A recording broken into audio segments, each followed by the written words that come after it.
आइए फर्स्ट हमारा है क्या, इंट्रोडक्टरी पार्ट, राइट। चलिए स्टार्ट करते हैं अपने चैप्टर को। Now come introduction. East India company was essentially a commercial body. तो क्या है जो ईस्ट इंडिया कंपनी, वो की कॉमर्शियल बॉडी थी। कॉमर्शियल मतलब सिंपली जिसका जो ताल्लुक होता है वो ट्रेड से होता है। To ensure monopolistic profit the company needed political power. Monopolistic मतलब प्रॉफिट मतलब कि उस जगह पे उसके जैसा कोई और है ही नहीं, मतलब वही सारा प्रॉफिट अर्न करने वाली कंपनी है, और इसीलिए उनको क्या चाहिए था, अब उन्हें पॉलिटिकल पावर चाहिए ताकि वो ज्यादा से ज्यादा एरिया को कैप्चर कर सके। After 1765 it was in a privileged position of building political power over a large section of the population of India। मतलब उनका ये था कि हम ज्यादा से ज्यादा करके और इंडिया की जो पॉपुलेशन है उस पर अपना कंट्रोल कर सके। अब देखते हैं दूसरा टॉपिक क्या है, एडमिनिस्ट्रेटिव स्ट्रक्चर, कि कैसे एडमिनिस्ट्रेशन करेंगे, कैसे रूल करेंगे, इसके ऊपर, इंडिया के ऊपर। Within a short period of less than the 100 years, मतलब 100 साल से भी कम में, the British became master of the whole India. यानी कि 100 साल से कम के अंदर ही पूरा इंडिया उनके अंडर में आ चुका था। किसके, ब्रिटिशर्स के। They divided the territories under their control into 3 presidency named Bengal, Madras, आज की डेट में चेन्नई बोलते हैं, एंड बॉम्बे, और अभी क्या बोलते हैं, मुंबई। तो बेसिकली जो हम बात करते हैं तो इनका जो मेजर एरिया था वो 3 एरिया था, Bengal, Madras and Mumbai. The new territories which they annexed added to these presidency। और अगर हम बात करें जितने भी उन्होंने एरिया कैप्चर किए वो उन्होंने इसी प्रेसिडेंसी के बीच में बांट दिए थे। कब, in 1835 a separate administrative unit called the Northwest Provinces was separated from Bengal, और यही से इन्होंने अपने चीजों को सेपरेट यानी बंगाल से उन्हें अलग करना शुरू कर दिया। Later Punjab was made a new unit। तो बाद में जो पंजाब है वो एक नया यूनिट बनके सामने आता है। In the British Parliament it was decided that the British government would control the basic policies of the company administrated so that the British rule in India which carried on the interest of Britain। मतलब उनका था कि जो British है, जो British government ने पहले बोल दिया था कि जो भी ये कंपनी रूल करेगी वो किसके अंडर में होकर करेगी, जो हमारी सरकार है, जो ब्रिटिशर्स है, जो ब्रिटिश की जो सरकार है, जो ब्रिटेन की सरकार है, उसके अंडर में ये सारे काम को करेंगे। Regulating act 1773। The first important parliamentary act regarding the companies affair was regulating act 1773। यानी कि जो कंपनी थी रूल करने के लिए उस पर कुछ रेगुलेशन यानी कुछ रूल्स रेगुलेशन तो बनाएंगे, उसको क्या बोला गया रेगुलेटिंग एक्ट 1773 बोला गया। द एक्ट में changes in the constitution of the company at home. तो इसके अकॉर्डिंग क्या हुआ, जो रूल रेगुलेशन था कंपनी का उसके अंदर कुछ सर्टेन चेंजेस किए गए। And the territories of India was subjected to some degree of control. और जो इंडिया की टेरिटरी थी उस पर कुछ कंट्रोल करने के लिए कुछ चीजें बनाई गई। अब इसके अंदर क्या मेन प्रोविजन थे, आइए देखते हैं। पहला, the governor of Bengal was made the governor general of all the companies processing in India। यानी कि जो बंगाल का जो गवर्नर होगा पूरे भारत का जो गवर्नर जनरल की तरह वो रूल करेगा। यानी कि जो बंगाल है वो जो हेड बनेगा गवर्नर, वो सारे इंडिया के ऊपर रूल करेगा। ठीक है। Next, the governor general was assisted by the council of 4 member. अब जो गवर्नर जनरल है उसके ऊपर 4 काउंसिल मेंबर होंगे जो उसको हेल्प करेंगे रूल करने के लिए। Next, the director of the company were now required to submit before the military all correspondence regarding military and the revenue matters। तो जो डायरेक्टर जनरल कंपनी होगा उसको क्या है, उसको सबमिट करनी पड़ेगी सारी रिपोर्ट्स एंड सब कुछ, चाहे वो मिलिट्री हो चाहे वो रेवेन्यू मैटर, वो सब कुछ कहाँ प्रेजेंट करना पड़ेगा उसे, असेंबली के अंदर में। The governor of Bengal and the Madras were appointed under the direction of the governor general. यानी कि जो बंगाल और जो मद्रास का जो गवर्नर जनरल जो गवर्नर अपॉइंट होगा वो कौन करेगा, जो गवर्नर जनरल होंगे यानी जो हेड होगा वो डिसाइड करेगा कहां पे कौन बंदा एज अ गवर्नर जाएगा। All the decision were to be taken by majority votes. यानी कि जो इस असेंबली के अंदर में क्या होगा, कौन बनेगा कौन नहीं बनेगा, वो किसके हिसाब से होगा, मेजॉरिटी ऑफ वोट्स के हिसाब से। The governor general had no power to overrule his council. यानी जो गवर्नर जनरल के पास ये पावर नहीं होगा, जो काउंसिल है उसके ऊपर जो हेल्प करे। यानी कि जो हमने अभी पढ़ा था जो 4 मेंबर है काउंसिल के, वही बोलेंगे किसको, गवर्नर जनरल को, कि क्या काम करना है क्या काम नहीं करना। अ supreme court was established eight Calcutta, जिसको हम क्या बोलते हैं, कलकत्ता या Kolkata. It consisted of a chief justice and 3 other जजेस। तो यहाँ पे इंडिया में पहली बार क्या बनाया गया, कोर्ट बनाया गया, जिसमें सुप्रीम कोर्ट कहाँ पे, कलकत्ता में, और बाकी क्या करें उसके साथ 3 जजेस को रखा गया जो उसकी हेल्प करेंगे। The term of director of company was 4 year। जो टाइम पीरियड था किसका, डायरेक्टर ऑफ कंपनी का, कितने साल का था, 4 साल का था। And the number of directors of the company was raised to 24। और कितने राज तक कितने गए, 24, मतलब 24 लगभग उन्होंने डायरेक्टर्स बनाए। Drawback of the regulating act, कुछ उसमें कमियां थी रेगुलेटिंग एक्ट की जो हम देखते हैं। पहला क्या है, it let not given the British government effective and deceive control over the company. मतलब इसकी वजह से क्या हुआ, जो कंपनी जो ब्रिटिश क्या लिख बोला, it had not given British government effective and, मतलब कि जो ये कंपनी थी इसके ऊपर ब्रिटिश का रूल पूरी तरीके से नहीं था। The act had failed to resolve the conflict between company and its opponent in England, who were growing stronger and more vocal। मतलब ये था कि जो कंपनी थी वो ज्यादा पावरफुल और थी as compare to the government. और क्या लिखा है, fail to resolve the conflict, किसके बीच में, कंपनी और जो ओपोनेंट, यानी कि जो इंग्लैंड के जो ओपोनेंट थे, जो और लोग थे जो कंपनी से जो जलते थे, वो कभी रिसॉल्व नहीं कर पाए इस मैटर को। किसने, रेगुलेटिंग एक्ट के through. The company remained extremely vulnerable to the attack of its enemies and the administration continue to be corrupt, oppressive and economically disastrous। मतलब जब ये कंपनी बनाई गई थी तो उसका मेन मोटो था क्या, बस ट्रेड करना। पर इंडिया के अंदर में जब इसने अपना एक्सपेंशन किया तो उसके पास ये कंपनी सबसे ज्यादा डिवास्टेटिंग हुई। क्यों, क्योंकि इसने जो गवर्नमेंट उसको ही ओवररूल करना शुरू कर दिया, यानी कि कंपनी के अंदर में बहुत सारे करप्ट लीडर आ गए जिन्होंने इस पूरी की पूरी जो कंपनी थी उसको बेकार कर दिया। कैसे, हाईएस्ट रेवेन्यूज पे करके। नेक्स्ट, पिट्स इंडिया एक्ट, ये उसके बाद आता है। The Pitts India act was pass in August 1784। The purpose of was to improve the defective of the regulating act. जो रेगुलेटिंग एक्ट 1773 में आया था उसको सही करने के लिए 84 में फिर से बनाया गया। क्या बनाया गया, पिट्स India act. Main provision of the Pitts India act was क्या क्या थे, this act gave British government supreme control over companies affair administration in the India. यानी क्या, इसके बाद ही बोला गया कि जो भी डिसीजन होंगे it was all taken by the British government, जैसा बोलेगी वैसी ही कंपनी को करना पड़ेगा। कहाँ पे, जो कंपनी भारत में, इसको क्या बोलते हैं, east India company. It established 6 commissioners for the affair of India. इसने क्या करे, 6 कमिश्नर बना दिए जो कि इंडिया के अफेयर्स में देखेंगे। Popularly known as the board of control including 2 cabinet minister. उसको क्या बोला था, बोर्ड ऑफ कंट्रोल। मतलब इसका काम था कि जो बोर्ड है, कौन सा बोर्ड है, ईस्ट इंडिया कंपनी का जो बोर्ड है उसको कंट्रोल करेंगे। ठीक है। The act placed the government of India in the hands of the Governor General and a council of 3 so that the Governor General could get support, even one member he could his। मतलब ये था कि वहां पे जो members बनाए गए वो टोटली किसके अंडर में रहेंगे, अब रहेंगे सरकार के अंदर।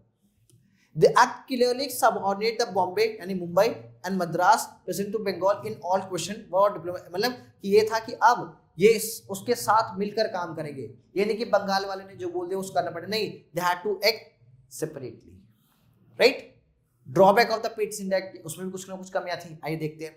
It had divide authority and responsibility. इसने क्या करा, डिवाइड कर दिया। यहाँ देखा ना, मुंबई और मद्रास को अलग अलग काम दे दिया, तो उसने डिवाइड कर दिया responsibility. The governor general had 2 master, the court of director and the board of control. यानी कि उससे पहले अगर हम बात करें, बोर्ड ऑफ कंट्रोल क्या काम करता था इंडिया में, देखिएगा क्या चल रहा है, और कोर्ट ऑफ डायरेक्टर वो अलग, यानी कि 2 ग्रुप बना दिए गए। Out of this conflict of authority emerge the view of the primacy of men on the spot. This gave the governor general an opportunities to exercise his discretion even on matters of the important. Means simply है कि इनका ये काम था कि कैसे help करें India को और बेटर बनाने के लिए। Next, charter act of 1793। The charter of the company was renewed for 20 years। क्या बोला कि ये कितने साल तक वर्क करेगा, 20 साल तक। And it was declared that it would be allowed to continue with possession of all territories for next 20 years। इसने बोला कि जो कंपनी है उसका पोजीशन कितने साल के लिए, 20 साल के लिए, यानी कि 20 साल तक किसका रूल चलेगा, किसका, ब्रिटिशर्स गवर्नमेंट का, यानी ईस्ट इंडिया कंपनी का। Main provision of the charter act 1793, क्या उसका मेन काम था, the governor general control over the presidencies were strengthened. मतलब कि जो प्रेसिडेंसी थी उसके ऊपर कौन काम करेगा, गवर्नर जनरल। ठीक है। He was allowed to issue order and direction to the any government and presidency of India during the absence of the Bengal without consultation of the council। मतलब इसने इतना सुप्रीम पावर दे दिया कि जो ये बोलेगा वही सरकार को और प्रेसिडेंसी को करना होगा। कौन, गवर्नर जनरल। यानी गवर्नर जो बोल दिया वो उसकी जो प्रेसिडेंसी, यानी कि जो मेंबर्स हैं, जो प्रेसिडेंसी जितने इंडिया में प्रेसिडेंसी है ब्रिटिशर्स की, उसे और गवर्नमेंट जो वहां पर है उसको करना पड़ेगा। और कई बार अगर सपोज आज बंगाल का गवर्नर जनरल नहीं है तो उसको बोर्ड ऑफ कंट्रोल से भी, यानी जो काउंसिल्स थे उनसे भी उसको पूछने की जरूरत नहीं है, जो उसने बोल दिया वो करना पड़ेगा। A regular code of all regulation that could be enacted for the internal government of the British territory in Bengal was framed। मतलब जो भी चीजें होंगी वो कौन फ्रेम करेगा, बंगाल। यानी कि कुछ भी होगा वो कौन उसके रिस्पॉन्सिबल होगा, बंगाल। यानी कि जो ब्रिटिश गवर्नमेंट है वो टोटली किसके पर रिलाई कर रही है, बंगाल के ऊपर, राइट। यानी कि जितने भी रूल्स रेगुलेशन चल रहे हैं वो कौन कर रहा है, अब वो बनाएगा गवर्नर जनरल ऑफ बंगाल। एक और चार्टर आता है, charter act of 1813। By the charter act of 1830 the trade monopoly of the company in India was ended and trade with India was thrown up to all the British merchant. यानी क्या बोला गया कि 13 में जो trade monopoly है वो किसके पास है, ब्रिटिशर्स के पास, तो उसको क्या कर दिया, उसको एंड कर दिया कि अब खाली ऐसा नहीं है कि ब्रिटेन के अंदर में बहुत सारी कंपनीज होंगी, तो उसमें ये नहीं खाली ईस्ट इंडिया कंपनी आगे, उन्होंने बोला कि अब उसकी मोनोपोली खत्म होगी, मतलब कि अब और भी ब्रिटेन की कंपनी आके इंडिया में अपना ट्रेड कर सकते हैं, ठीक है। But trade in tea and trade with China were still exclusive to the company. But जो दो चीजें, टी और चाइना के साथ ट्रेड, ये अभी भी किसके पास है, यानी कि जो टी से रिलेटेड जितने भी ट्रेड होगा वो कौन करेगा, वो करेगा ईस्ट इंडिया कंपनी, और चाइना के साथ जो भी ट्रेड वो कौन करेगा, ईस्ट इंडिया कंपनी। इन दोनों चीजों पे इसकी मोनोपोली थी, किसकी, ईस्ट इंडिया कंपनी की। The government and the revenue of India continue to be in the hand of company. But अभी भी जो गवर्नमेंट है और जो रेवेन्यू है इंडिया का, यानी जो सरकार जो काम करेगी, जो रेवेन्यू होगा वो किसके हाथ में चल रहा है, वो कंपनी के हाथ में।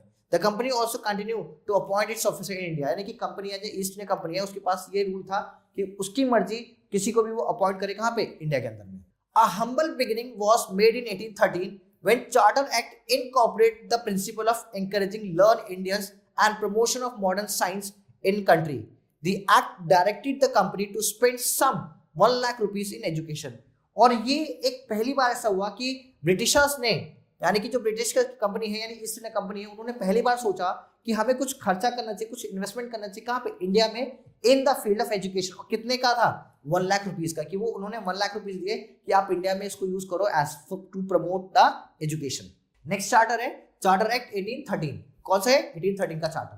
The charter act of 1813 brought the company monopoly of tea trade which are end. और 1833 तक आते आते, यानी जो चार्टर एक्ट 1833 है उस तक आते आते कंपनी की जो मोनोपोली थी टी और चाइना के साथ ट्रेड में, वो सब खत्म हो गई। मतलब कि अब ईस्ट इंडिया कंपनी का जो वर्चस्व था पहले वो थोड़ा सा डाउन हो गया। At the same time the डेब्ट of company were taken over by the government of India which was also to pay share holder 101/2% of dividend on capital. मतलब कि जितना भी कमाया वो गवर्नमेंट को भी उन्हें देना पड़ेगा। The government of India continue to be run by the company under the strict control of the board of control। और जो गवर्नमेंट ऑफ इंडिया है अभी भी किसके इशारे पे चल रही है, कंपनी के अंदर, और स्ट्रिक्टली कौन कंट्रोल कर रहा है उनको, बोर्ड ऑफ कंट्रोल। यानी कि अभी भी कह सकते हैं कि जो ईस्ट इंडिया कंपनी है उसको ऑल ओवर किसके ऊपर चार्ज है, गवर्नमेंट ऑफ इंडिया के अंदर। और गवर्नमेंट ऑफ इंडिया कौन रन कर रहा है, वो कर रहा है east India company. By this act, a provision of the members were made for the purpose of making laws। उनका क्या था कि हमें लॉस बनाना है और उसको इंप्लीमेंट करवाना है। The Governor General, having the authority to overrule his council on important issues, became in fact the real effective ruler of the India, functioning under the superintendence, control and direction of the British government। मतलब ये था इसके act के according कि they are making such laws जिससे लगे कि जो रियल में जो पावर है वो किसके पास है, गवर्नमेंट के पास है, बट इन स्टिल पावर किसके पास है, ईस्ट इंडिया कंपनी के पास है। सिविल सर्विसेज, नेक्स्ट टॉपिक हमारा है क्या, सिविल सर्विसेज का। This civil services were brought into existence by lord Cornwallis. अगर हम बात करें कि इंडिया में सिविल सर्विसेज को कौन लेकर आया तो उसका मेन जो रोल प्ले जाता है उसको किसको जाता है, लॉर्ड कॉर्नवालिस को। But the Indians were completely excluded from the civil service. But अगर बात करें इंडियंस की तो दे हैव नो रोल, मतलब कि इंडिया कभी दे नहीं सकता था Indians. Cornwallis believe that every native of India was corrupt. उसको मानना था कि इंडिया के जितने लोग क्या है सब करप्ट है। It was laid down officially in 1793 that all the higher posts in the administration worth more than 500 pound a year in salary were to be held by the Englishman। मतलब इसके according ये था कि जो भी बड़ी post होती थी इंडिया में ब्रिटिशर्स के पास, वो सारे के सारे किसके पास जाती थी, वो जाती थी जो ब्रिटिशर्स के मेंबर, इंडियंस के पास एक भी नहीं था। उनको लगता था कि सारे सारे करप्ट होते हैं Indians. Cornwallis raised the salary of the company servant so that they could give honest and effective efficient services. और इसने क्या करा, कॉर्नवालिस ने कंपनीज के जो सर्वेंट थे उनकी तो सैलरी बढ़ा दी ताकि वो और अच्छे से काम करें, ठीक है। In 1801 Lord Wellesley established the college of Fort William at Calcutta या Calcutta for the education of young recruit to the civil service. मतलब उसने स्कूल बनाया, उस स्कूल के अंदर में सिविल सर्विसेज की पढ़ाई करा जाएगी ताकि वो ज्यादा से ज्यादा लोगों को रिक्रूट कर सके as a civil servant. However the company's director disapprove of his action and replace it by their own East India College at Haileybury in England. तो उसने रिप्लेस कर दिया और वो बोला कि नहीं, इसकी पढ़ाई कहाँ पे होगी, इंग्लैंड में ही होगी। कब, 1806 के अंदर। The basic unit of administration since the time of Cornwallis was the district. Each district had 3 important civil servant, यानी कि उसने क्या करा, हर डिस्ट्रिक्ट के अंदर में 3 सिविल सर्वेंट बिठा दिए। अ collector who collected revenues for the company. तो पहला कौन था, कलेक्टर, जिसका क्या काम था, कलेक्शन करना, किसका, रेवेन्यू का। उसके बाद दूसरा कौन होगा, जज who was in charge of the administrating justice, मतलब कि भाई जैसे कानून होता है, कोर्ट होता है, उसको वैसे सेटअप करा। तीसरा आप magistrate who maintain law and order, right. तो ये 3 जो पोस्ट थे किसने सेटअप करा इंडिया में, कॉर्नवालिस ने, ठीक है, ताकि वो अच्छे से रूल कर सके इंडिया के अंदर में। Next topic, organization of the army, कि आर्मी को उन्होंने कैसे ऑर्गेनाइज किया। The companies army consisted of mostly Indian soldier called sepoy. अब सिंपल सी बात है, इंडिया के अंदर सोल्जर्स है तो मैक्सिमम बाहर से तो इंपोर्ट करेंगे नहीं, तो कौन होगा, इंडियंस होंगे। उन्हें क्या बोलते थे, सीपॉयज बोलते थे। However its officer were exclusively British and the highest Indian officer were subedar. अगर हम बात करें ऑफिसर रैंक की, तो जो हाईएस्ट से जो बड़ी पोस्ट होती है, जो हाईएस्ट रैंक होती है, वो किसको दी जाती थी, ब्रिटिशर्स को। और जो लोअर रैंक होती थी वो किसको दी जाती थी, इंडियंस को। इंडियन में भी जो सबसे हाईएस्ट पोस्ट पे जा सकता था वो क्या बन सकता था, ज्यादा वो क्या बनेगा, सूबेदार बनेगा, उससे ऊपर नहीं बन सकता था, क्योंकि उनको लगता था अगर इंडियन बन जाएगा तो वो क्या, वो विद्रोह कर देगा, वो रिवोल्ट स्टार्ट कर देगा, किसके साथ, ब्रिटिशर्स के against. A large number of Indian troops had to be employed as the British troop were far too expensive. अब यहाँ पे क्या था कि जो इंडियन ट्रूप्स थे बहुत ज्यादा थे, ठीक है, और जो ब्रिटिशर के ट्रूप थे वो बहुत ज्यादा कम थे, बट जो सैलरी सिस्टम था वो किसका अच्छा था, ब्रिटिश ट्रूप्स का, उनके बहुत एक्सपेंसिव थे। Moreover the Indian soldier had a long tradition of loyalty to the salt. और हमारे इंडिया में क्या था, वो सोचते थे जिसका हमने नमक खाया है हम उसके साथ गद्दारी नहीं कर सकते। और ये चीजें भले ब्रिटिशर्स के हम पैसे लेते थे, but still Indians are very faithful toward the Britishers. क्यों, उनको लगता था हमने इनका नमक खाया तो हमें इनके साथ गद्दारी नहीं करनी। However, the Indian soldiers became discontented later on for various reasons and rose revolt in 1857. But कब तक करेंगे, वो देखते थे कि भाई अच्छी पोस्ट ब्रिटिशर्स को जा रही, बाकी हमें दे रहे, हम कितना भी उनके साथ थे वो फिर भी हमें नकारते, हमें नजर अलग देखते, मारते पीटते। तो इन द एंड क्या हुआ, 1857 में रिवोल्ट स्टार्ट हुआ, किसका, इंडियंस के और ब्रिटिशर्स के बीच में। एस्टेब्लिशमेंट ऑफ पुलिस फोर्सेस, अब उसी में हम बात करते हैं पुलिस फोर्सेस इंडिया में कैसे रूल होते हैं। Cornwallis for the first time established a regular police force and a system of circle और थाना headed by the दारोगा। तो जो कॉर्नवालिस है उसका एक और उसने इंडिया में सेटअप किया, क्या, इंडियन में पुलिस सर्विस। तो उसमें क्या था, एक सर्कल होगा जिसको हम आज के टाइम थाना ही बोलते हैं, राइट। फिर उसमें जो सबसे बड़ा लीडर कौन होगा, दारोगा होगा। Who was an Indian, और कौन होंगे वो, इंडियन होंगे। Later he created the post of district superintendent of police to head the police organization in a district। और एक डिस्ट्रिक्ट के अंदर में उन्हें डीएसपी, हम जिसे शॉर्ट में बोलते हैं, उसने वो बनाना शुरू कर दिया कि एक डीएसपी होगा, एक डिस्ट्रिक्ट का हेड होगा। Indians were excluding from all superior post. फिर से यहाँ पे वही, मतलब जो जितनी बड़ी पोस्ट होगी वहां पे इंडिया उसमें उसका पार्टी नहीं होगा, बड़े जो पोस्ट किसको मिलेगी, वो ब्रिटिशर्स को मिलेगी। However the duties of the police continue to be perform by the Indian kotwal. और जो पुलिस जो उसमें जो काम करते थे इंडियन कोतवाल होते थे, जो अपनी ड्यूटी को परफॉर्म करते थे। एंड चौकीदार who were maintained by the villagers in the village, मतलब जो विलेज को मेंटेन करेंगे वो कौन होंगे, वो चौकीदार होंगे, ठीक है। At the village level they were responsible for the prevention of crime by checking डकैती and the theft। तो जो ये चौकीदार होंगे, कोतवाल होंगे, इनका काम था विलेज लेवल पे देखना कि भाई कहीं पे चोरी, डकैती, लूटमार, कुछ अगर क्राइम हो तो उसको कौन देखते थे, वो इंडियन से ही देखते थे। एडमिनिस्ट्रेशन ऑफ जस्टिस, तो कैसे जुडिशरी हमारे यहाँ वर्क करती थी बताते। The British laid the foundation of a new system dispensing justice through a hierarchy of civil and criminal courts। तो यहाँ पे क्या बना दिया, यहाँ पे 2 कोड बनाए, एक बनाया क्रिमिनल और एक बनाया सिविल कोड। तो सिविल कोड का मतलब होता है प्रॉपर्टी से रिलेटेड, वो सारे वहां जाते थे। और क्रिमिनल मतलब किसी की डकैती, चोरी हो गई या किसी ने किसी का मर्डर कर दिया, वो सारे केसेस कहाँ पे, क्रिमिनल कोर्ट में सॉल्व होते थे।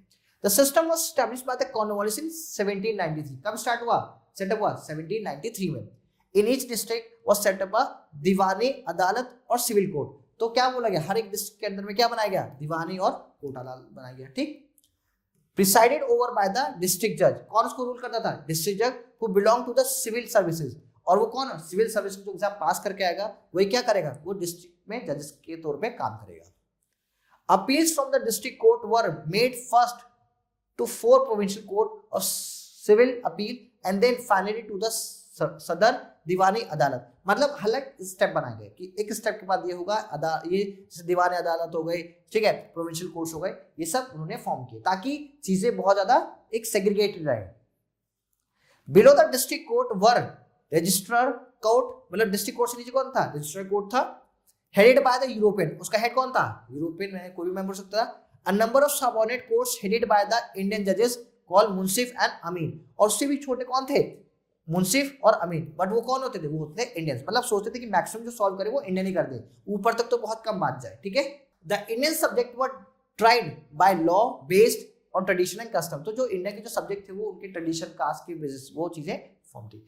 These law were based on the शास्त्र, यानी कि जो हिंदूज के जो शास्त्र होते थे उसके अकॉर्डिंग, और जो शरीयत जो मुस्लिम लॉ होता है उसके अकॉर्डिंग उन चीजों को सॉल्व किया जाता था। The British introduce regulation codified by the existing laws, और फिर ब्रिटिशर्स ने भी अपने कुछ लॉज को वहां पे इंप्लीमेंट करना शुरू कर दिया। रूल ऑफ लॉ, आइए देखते हैं क्या होता है rule of law. The British introduce the modern concept the rule of law, तो जो ब्रिटिशर्स हैं उन्होंने ही ये चीज लेकर है क्या, रूल ऑफ लॉ को। This meant that their administration was to be carried out in obedience to law, मतलब कि they had to follow the rules in a religious manner which clearly defined the rights, मतलब कि जो rights होते थे, किसके क्या राइट्स हैं उसमें डिफाइंड होते थे। privileges and obligation of the subject, मतलब privileges कि किसको क्या privilege दी जा रही है, किसको क्या फायदे दिए जा रहे हैं, किसको क्या चीजें प्रोवाइड की जा रही है। फिर obligation of the subject, मतलब क्या क्या restrictions हैं सब्जेक्ट के ऊपर, and not according to the personal discretion of the Indian ruler and the chieftain, वहां पे क्या जो रूलर इंडियन रूलर्स हैं उसके बारे में भी डिफाइन किया गया था। The administration was largely carried on according to the law as interpreted by the court, तो यहाँ पे जो लॉज थे, जो कोर्ट बताता वो सारी चीजें यहाँ पे इंटरप्रेट की गई थी। However, the law themselves were often defective, कुछ लॉज के अंदर भी डिफेक्शन था, मतलब बेकार थे। They were made not by the people through a democratic process, क्यों थे लॉ बेकार, क्योंकि डेमोक्रेटिक प्रोसेस यानी कि लोगों से पूछ के लोगों के अकॉर्डिंगली बनाए गए थे rule, but autocratically by the foreign rules and left a great deal of power in the hand of the civil servant and the police। वो लॉ बेकार क्यों थे, क्योंकि जो लॉज बनाए गए थे वो किसके अकॉर्डिंग बनाए गए थे, फॉरेन रूलर्स के अकॉर्डिंग, जो उनको सही लगता था। अब जरूरी थोड़ी कि वहां की जो कंडीशन है और हमारी कंडीशन सेम है, नहीं अलग है ना, इसीलिए ये चीजें प्रॉब्लम करती थी। और ज्यादा पावर किसके पास थी, सिविल सर्वेंट और पुलिस के पास में, मतलब जो उन्होंने कह दिया वो होगा। इक्वालिटी बिफोर लॉ, एक ये भी नया कॉन्सेप्ट आता है वहां पे, क्या, equality before law. The Indian legal system under the British was based on the concept of equality before the law, मतलब अगर हम बात करें लॉज की तो यहाँ पे था कि सब लोग बराबर हैं, चाहे वो कितना ही बड़ा पर्सन हो चाहे कितना ही छोटा हो, everyone is equal in front of the law, सब बराबर है। This meant that in the eye of law all men are equal, उनके अकॉर्डिंग क्या था कि जितने भी लोग हैं, जितने भी व्यक्ति इस पर्टिकुलर टेरिटरी में है, सब के सब बराबर हैं। The same law was applied to all the person irrespective of the caste, religion and the class, मतलब सपोज है कि अपर कास्ट के इंसान ने किसी का मर्डर कर दिया और लोअर कास्ट के इंसान ने मर्डर कर दिया, इसका मतलब ये नहीं कि अपर वाले को छोड़ देंगे, लोगों को बंद कर, नहीं, वो जो सजा मिलेगी वो दोनों को सेम मिलेगी, चाहे वो किसी भी धर्म का हो, किसी भी जाति, किसी भी कास्ट का हो। There was however one exception to the excellent principle of equality before law, पर कहीं कहीं पे एक्सेप्शंस होते थे। The European and their descendants had separate code, यानी जो यूरोपियन होते थे उनके लिए अलग कोड होता था, और जो उनके घर परिवार के होते थे, एंड इवन लॉज, और उनके लिए जो लॉ यानी जो लॉ थे, जो रूल्स रेगुलेशन वो भी अलग थे।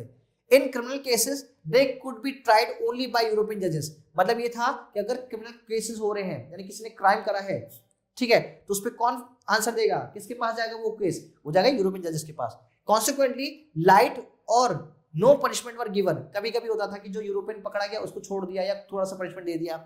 Thus, miscarriages of the justice occurred frequently, और इससे लगता था कि लोग इसीलिए सीरियस नहीं थे, क्यों, क्योंकि ऐसा कौन लोग, एक को तो सजा दे दी यूरोपियन को, और वही काम अगर किसी इंडियन ने किया उसको सजा दे दी, मतलब ये बहुत ज्यादा डिफरेंसेस थी। Now next one is the economic policy, मतलब कि कैसे उन्होंने इकोनॉमिक पॉलिसी को फॉर्म किया, मतलब कैसे अपने ट्रेड रिलेशन बनाया, कैसे अपने फाइनेंसेस को बढ़ाया, देखते हैं। After the battle of Plassey the pattern of the East India company commercial relation with Indian underwent qualitative change, मतलब कि अब उन्होंने अपनी इनकम को बढ़ाने पे ज्यादा फोकस किया। कैसे? The commercial policy of east India company was guided by the need of British industry, मतलब उन्होंने क्या करा, अब ब्रिटिश इंडस्ट्रीज को जो नीड है उसके अकॉर्डिंग उन्होंने अपने रूल्स को बढ़ाना शुरू करा। मतलब रूल्स कैसे, कि कैसे ट्रेड होगा, किस चीजों को प्रोड्यूस किया जाएगा।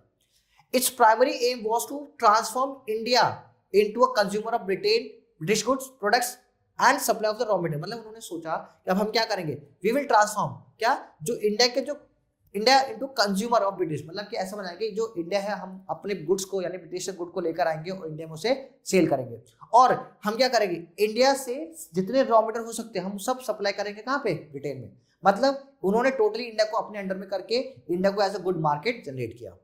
The British exported to England a part of India's wealth and resources for which India got no economic matter returns.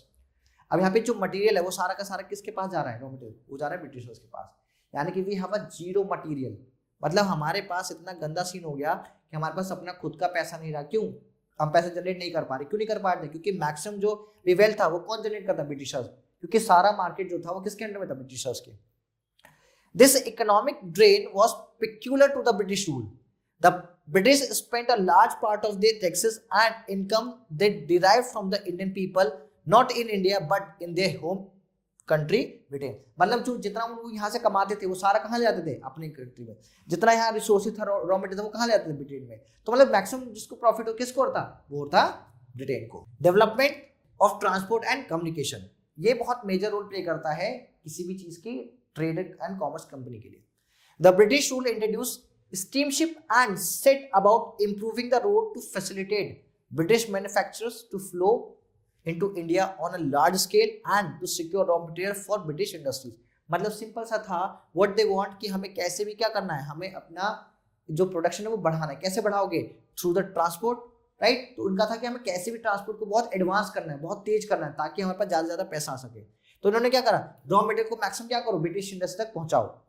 Work on the grand trunk road from Calcutta to Delhi was begun in 1839 and completed in 1850। तो उन्होंने GT road जिसे बोलते हैं ना, GT road, इसको हम आज के अब तो हाईवेज नेशनल रोड, पर पहले GT road grand trunk roads होती थी, मतलब फास्ट कनेक्टिविटी। कहाँ से, कलकत्ता से कहाँ तक, दिल्ली। कब, 1839 में शुरू हुआ और कब तक खत्म हुआ, 1850 तक काम। In 1853 the first railway line running from the Bombay to Thane, और उसी टाइम में 1853 में सबसे पहली रेलवे लाइन को सेटअप किया गया बॉम्बे से ठाणे जाने के लिए, ठीक है। वॉज ओपन टू ट्रैफिक, मतलब ऐसा ताकि जल्दी फास्ट कनेक्टिविटी हो सके।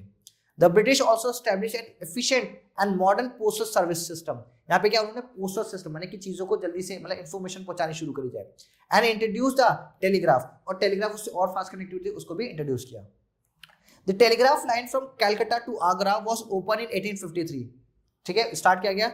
Lord Dalhousie introduce postage stamp, Lord Dalhousie ने क्या स्टार्ट कर दिया, postage stamp, stamps of paper. वो all this steps were taken served to commercial needs of the British. ये सारी चीजें क्यों लेकर आएगी इंडिया में, क्यों लेकर आएगी, हमारा प्रॉफिट था नहीं, इसलिए लेकर आएगा ताकि ब्रिटिशर्स को उससे ज्यादा फायदा हो, ठीक है।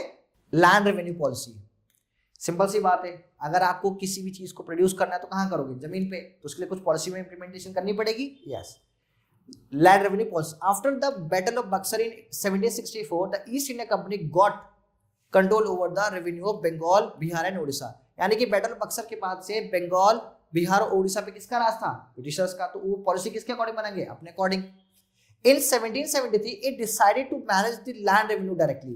अब 73 के बाद से उन्होंने क्या, लैंड को डायरेक्टली कंट्रोल करना शुरू कर दिया। Warren Hasting auctioned the right to collect revenue for 5 years to the person who made highest bid और ऑफर। मतलब जैसे बोली लगाई गई कि कौन इस जमीन से सबसे ज्यादा रेवेन्यू मेरे को देगा, मैं उसको ही दे दूंगा, राइट, कि उसका काम होगा। अब 5 साल तक वहां से कलेक्ट करेगा क्या, पैसों को। Later on the 5-year settlement was replaced by the annual settlement in 1775। वो जो 5 साल तक का सही नहीं बैठा तो उन्होंने एनुअल यानी कि हर साल सेटलमेंट करना शुरू कर दिया, कि जो हर साल की बिड लगेगी, हर साल की बोली लगेगी, जो सबसे ज्यादा बोली लगाएगा उसको वो चीजें दे दी जाएगी, कि कौन ज्यादा रेवेन्यू कलेक्ट करेगा। द परमानेंट सेटलमेंट, तो उन्हीं रेवेन्यू पॉलिसीज में से एक ये है क्या, परमानेंट सेटलमेंट वाला system. The permanent settlement was introduced in the Bengal and Bihar in 1793 by Lord Cornwallis। तो जो permanent settlement सबसे पहले जो इंडिया में इंट्रोड्यूस होता है वो कौन से दो जगह थी, बंगाल और बिहार। कौन सा, 1793, और किसने करा, लॉर्ड कॉर्नवालिस ने। The special feature of this settlement was that zamindar and the revenue collector became the owner of the entire land in their zamindari। मतलब ये वाला जो जमींदार है वो क्या होगा, उसका काम होगा लैंड जो कनेक्शन, जो रेवेन्यू कलेक्ट करेगा उसका काम होगा कलेक्ट करना, और वो उस जमीन का मालिक भी एक तरीके से हो जाएगा कि उसका काम होगा कि वहां से कैसे रेवेन्यू को जनरेट करना है और कैसे वो कलेक्ट करना है। The zamindar were given to 10 11th of the rent they derive from the peasantry to the state and keeping only 1/11th from themselves. मतलब 11 में से 10वां हिस्सा किसके पास जाएगा? ब्रिटिशर्स के पास, और एक हिस्सा किसके पास रहेगा? जमींदार के पास. But the sum of to be paid by them as land revenue were fixed once and for all. और वो क्या कर दिया उन्होंने कि जमीन को फिक्स कर दिया, इस जगह से मुझे इतना है तो इतना ही आना है, मतलब उन्होंने फिक्सेशन कर दिया. They had to pay their revenue rigidly on the due date even if the crop had failed for some reason. Otherwise they had land to be sold. उन्हें ये बोल दिया कि कैसे भी करके चाहे जमीन में कुछ उगे या ना उगे, अल्टीमेटली उन्हें उतना ही पैसा देना है जितना ब्रिटिशर्स उनको बोला है. However, their rights of the ownership was made hereditary and transferable. और वो बोला कि जो ये राइट्स होंगे हेरिडिटरी, मतलब फादर टू सन, सन ऐसे क्या होगा, वो ट्रांसफर भी कर सकते हैं किसी और को भी. नेक्स्ट हमारे पास क्या है? रैयतवाड़ी सिस्टम. ये भी एक और सेटलमेंट है, ठीक है. तो रैयतवाड़ी सेटलमेंट आइए देखते हैं. The ryotwari settlement was introduced by Thomas Munro. किसने स्टार्ट किया? वो थॉमस मुनरो ने. The governor of this region in part of the Madras Bombay presidency. और कहां पर है वो? मद्रास और बॉम्बे प्रेसिडेंसी में.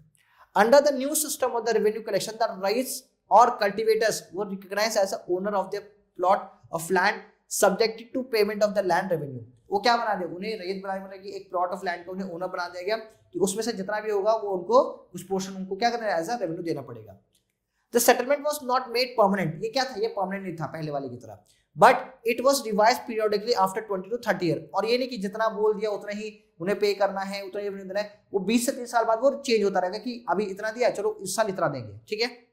The cultivator gave a fixed revenue directly to the land revenue collector of the district. और जो कल्टिवेटर होते थे उनको फिक्स अमाउंट, फिक्स रेवेन्यू किसको देते थे? जो लैंड रेवेन्यू का जिसके पास वो राइट होता था.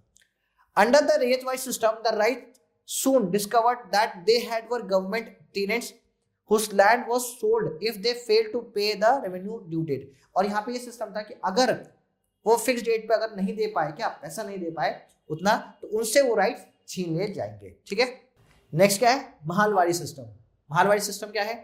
The Mahalwari system was introduced in Ganga Valley, Western UP, North West provinces and part of Central India and Punjab. तो जो ये महालवाड़ी सिस्टम है, इन दिस एरिया में इसको सेटअप किया गया. Under the Mahalwari system, the revenue settlement was to be made by the state mahal, were with landlord or head of the family who collectively claim to be the landowners of the mahal. मतलब उस particular जगह का एक मालिक होगा जिसका काम होगा रेवेन्यू कलेक्ट करना और उसको आगे देना. A modified Mahalwari system known as the village system was introduced in Punjab. कहाँ पे इंट्रोड्यूस किया गया उसको? पंजाब में. In Mahalwari's area also the land revenue was periodically revised. और ये था कि periodic मतलब टाइम टू टाइम उसको रिवाइज किया जाएगा, जैसे प्रोडक्टिविटी होगी लैंड की उसके हिसाब से उनको क्या देना पड़ेगा? रेंट देना पड़ेगा, रेवेन्यू देना पड़ेगा. Effect of land revenue system. अब क्या इफेक्ट होता है लैंड रेवेन्यू सिस्टम का, ये देखते हैं. The British created a new form of private property in land such a way that the benefit of the innovation did not go to the cultivator. इन्होंने ये ऐसा फ्रेम किया ये सिस्टम कि जिससे जो कल्टिवेटर उसको फायदा ही ना हो, right. All over the country had land was now made sizable, mortgageable and alienable. मतलब उन्होंने क्या करा कि हर चीज को अलग अलग कर दिया, मतलब alienable अलग अलग कर दिया, mortgageable मतलब कि ऐसा कर दिया कि वो किसी न किसी को गिरवी रखें इस तरीके से. By making land a commodity which could be freely bought and sold, the British introduced a fundamental change in the existing land system. अब क्या था कि जो जमीन था बहुत इकोनॉमिकली बेनिफिशियल हो था लोगों के लिए, क्योंकि उसी से सबकी कमाई होती थी. तो उन्होंने क्या कर दिया? इन्होंने उसको फ्रीली सोल्ड करना, बेचना, इनसे ऐसा करना शुरू कर दिया. तो उन्होंने उसमें एक चेंज कर दिया. क्या change? The stability and the continuity of the Indian villages were second. In fact the entire structure of the rural society began to break up. Under this system, many peasants became landless and they began to shift to the cities in order to find employment in the industry. अब ये हाल हुआ कि suppose that कोई किसान है, उसके पास उसको revenue देना था, वो नहीं दे पाया, तो उसने वो जमीन किसको सेल करनी पड़ी. ऐसे कर करके बहुत सारे लोग थे जिनकी जमीन उनसे चली गई. उसके बाद लोगों को काम करना था, तो now they want some work. तो कहाँ शिफ्ट हो गए? वो शिफ्ट हो गए सिटीज की तरफ में, क्योंकि इंडस्ट्री सेटअप हो गई थी तब तक इंडिया में, और उन्होंने इंडस्ट्री में काम करना शुरू कर दिया. With the result of that, they start economic imbalance. तो imbalance हो गई होगा क्योंकि गांव में खेती करने के लिए उस खेत के ऊपर काम करने के किस लोगों की जरूरत होगी, अब लोग वहां पर है ही नहीं. इस टाइप का प्रॉब्लम क्रिएट कहाँ गया? वहां पे. Actually a period of landless labour and the indebtedness started. मतलब कि जो जमीन थी वहां पे लेबर ही नहीं था, और वहां पे इंडेप्टनेस स्टार्ट, मतलब सिंपल सी बात, जब किसान होगा तो आप कैसे डेप्ट चुकाओगे, तो बहुत चीजें वहां पे खराब हो गई. Next, industry and trade. Before the industrial revolution, the industrial population was two type, the village artisan and the specialist craft in town. अगर हम बात करें इंडस्ट्रियल रेवोल्यूशन से, तो इंडस्ट्रियल रेवोल्यूशन से पहले क्या था, इंडस्ट्री की पॉपुलेशन दो टाइप में डिवाइड थी। एक तो आर्टिशन यानी गांव में आपने देखो जो छोटे मोटे काम करते हैं वो हो गए, और दूसरी क्या हुआ है क्राफ्ट पर्सन, जो शहरों में क्राफ्ट पर्सन जैसे कॉबलर ये सब हो गए। तो ये इतना बड़ा जब बात करते हैं मैन्युफैक्चरिंग इंडस्ट्रीज की तो उतनी ज्यादा थी नहीं, इंडस्ट्री इतनी थी नहीं इंडिया में। The village artisan included the weavers, carpenters, smith and potter, ये सब कहाँ पे, ये गांव में मिलते थे। The craft person town in made goods of utility as well as luxury products, और जो शहर की बात वहां लग्जरी प्रोडक्ट्स बनते थे। They product had market inside and outside the country, और उनका प्रोडक्ट मतलब या तो थोड़ा बहुत अंदर या बाहर, मतलब ज्यादा प्रोडक्शन होता ही नहीं था। The cotton textile was the chief item produced by the craftsman. जो क्राफ्ट्समैन की बात करते हैं उनमें जो सबसे जो अपर लेवल से कह सकते हैं क्राफ्ट्समैन की, वो क्या थी, वो कॉटन प्रोड्यूसर थे। लखनऊ, बनारस, सूरत, लाहौर, ढाका, बुरहानपुर, अहमदाबाद, कृष्णानगर, आगरा, मुल्तान, बरोच were the important place production of the cotton textile. तो ये सारी वो जगह है जहाँ पे कॉटन की टेक्सटाइल यानी इंडस्ट्री वहां पे छोटी छोटी थी। Muslin and the calicoes were the chief varieties of the textile. तो ये दोनों मेन वेराइटीज किसकी, टेक्सटाइल की। Metal works of iron and steel, copper and brass, gold and silver were very famous. और अगर हम बात करें मेटल में तो ये सारे मेटल वहां पे बनते थे। One of the most important industry in the 17th century and 18th centuries was the shipbuilding industries। यानी कि अगर हम बात करें कौन से 17th सेंचुरी में, तो शिप बिल्डिंग एक मेजर कंसर्न था। क्यों, क्योंकि उस टाइम पे शिप्स वर्क ऐसे, जैसे आज की में जो ट्रांसपोर्ट किससे करते हैं, व्हीकल से करते हैं, ऑटोमोबाइल से करते हैं, इतना फेमस है, तब वो शिप बिल्डिंग फेमस थी। Up to the beginning of 19th century, these crafts and industry occupy a very important position in the Indian economy, but soon after they suffered rapid decline। और अगर हम बात करें 19th century में, तो जो अभी हम जिसकी बात गोल्ड स्मिथ सब उनका पॉपुलैरिटी ज्यादा होगी, but after certain time period वो भी डिक्लाइन हो गया। सोशल एंड कल्चरल पॉलिसीज, क्या पॉलिसी थी आइए देखते हैं। The policy of modernising Indian society and culture was encouraged by the Christian missionaries and religious minded person who wanted to spread Christianity in India. अब India का जो culture था हमें पता है कि हिंदू, मुस्लिम, सिख ये सब यहाँ पे रहते थे, बट जब से ब्रिटिशर्स यहाँ पर आए तो उन्होंने अपने कल्चर को प्रमोट करना शुरू कर दिया। उसी में हम बात करते हैं किसकी, मॉडर्नाइजेशन की। मतलब उन्होंने हमारे जो रिलीजियस पीपल थे उनके माइंड को चेंज करा कि इस तरह के कपड़े पहनने चाहिए, ऐसे रहना चाहिए, ऐसे फॉर्म करना चाहिए। दे open modern schools, college and hospital in the country. उन्होंने क्या करा, नए स्कूल चलाने का नई तरीके से कि स्कूल में ड्रेस होगी, अलग अलग क्लासेस होंगी, लड़का ऐसे बैठेगा, लड़की ऐसे बैठेगी, ये ड्रेस, तो ये चीजें चेंज लेकर आए कौन, ब्रिटिशर्स, कॉलेज में भी और हॉस्पिटल्स में भी। The missionaries were, however, often most unwilling allies of the rationalist radicals whose scientific approach undermined not only the Hindu or the Muslims mythology but Christian mythology as well। मतलब कि ये था कि जो हिंदूज रिजेक्ट वाले थे उन्होंने मना कर दिया कि हम अपनी चीजों को ऐसे चेंज नहीं करेंगे।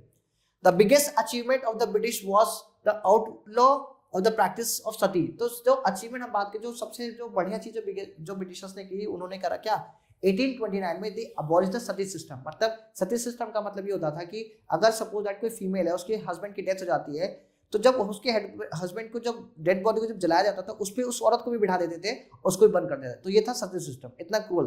तो ब्रिटिशर्स ने उसको ये खत्म किया सिस्टम को। When Lord William Bentinck made it a crime to associate in any way with the burning of the widow on her husband's prey, तो ये उन्होंने क्या रेगुलेशन लगाए। Regulation prohibited infanticides had been passed in 1795 and 1802। Infanticide मतलब कि जो छोटे मतलब बेबीज जो होती थी, पता चल गया कि अगर नया जो बच्चा है अगर वो गर्ल बॉर्न हो गई तो कई लोग उसको मार देते थे, तो उन्होंने इसको भी खत्म किया। But they were strictly enforced only by the Lord Bentinck and Lord Harding. तो बस फोर्स था वहां पर, इसको बेसिकली कब खत्म करा गया, लॉर्ड बेंटिंक और लॉर्ड हार्डिंग के टाइम पीरियड में। In 1856 the government of India passed an act enabling Hindu widows to remarry. और एक और लॉ 1856 में गवर्नमेंट ऑफ इंडिया ने बोला कि नाउ हिंदूज में भी जो विडो रिमैरिज हो सकती वो फिर से होनी शुरू हो गई। Right, now it's time to assess कि कितना हमने इस चैप्टर से सीखा। आइए एक्सरसाइज को करते हैं, चलिए देखते हैं। तो पहला क्या है इसमें, टिक द करेक्ट ऑप्शन। तो जब महालवारी सिस्टम वर इंट्रोड्यूस इन, कहां पे इंट्रोड्यूस हुआ था सबसे पहले इंडिया में, अगर हम बात करें पंजाब, उड़ीसा, बिहार, कहां पे, तो आंसर आएगा क्या, पंजाब में। The monopoly of trade company was abolished except tea and stayed with home. तो किसके साथ उनको ट्रेड करना था, कि एक तो टी और एक चाइना, ठीक है। बाकी आपका होमवर्क है, नेक्स्ट देखते हैं हम फिलिप्स वाला। Sadar Diwani Adalat was set up by one, Warren Hasting ने इसको सेटअप किया था। The charter Act was pass to renew the tenure of कितना 20 ईयर्स का। बाकी आप इसको खुद करेंगे, राइट। नेक्स्ट वन क्या है, कॉर्नवालिस बेंट, ये क्या है हमारे पास मैच द कॉलम है, ठीक है। तो रेगुलेटिंग एक्ट देखते हैं कब हुआ था, रेगुलेटिंग हुआ था 1773 में हुआ था, राइट, अंडरस्टूड। फिर नेक्स्ट बाकी ये आपका क्या है, होमवर्क है, बाकी आप अपने आप खुद ट्राई करेंगे एक बार। So that's for the today, thank you so much for watching this video. Stay tuned with us for the next video. Thank you so much. Tata, bye bye, and wait for the next video.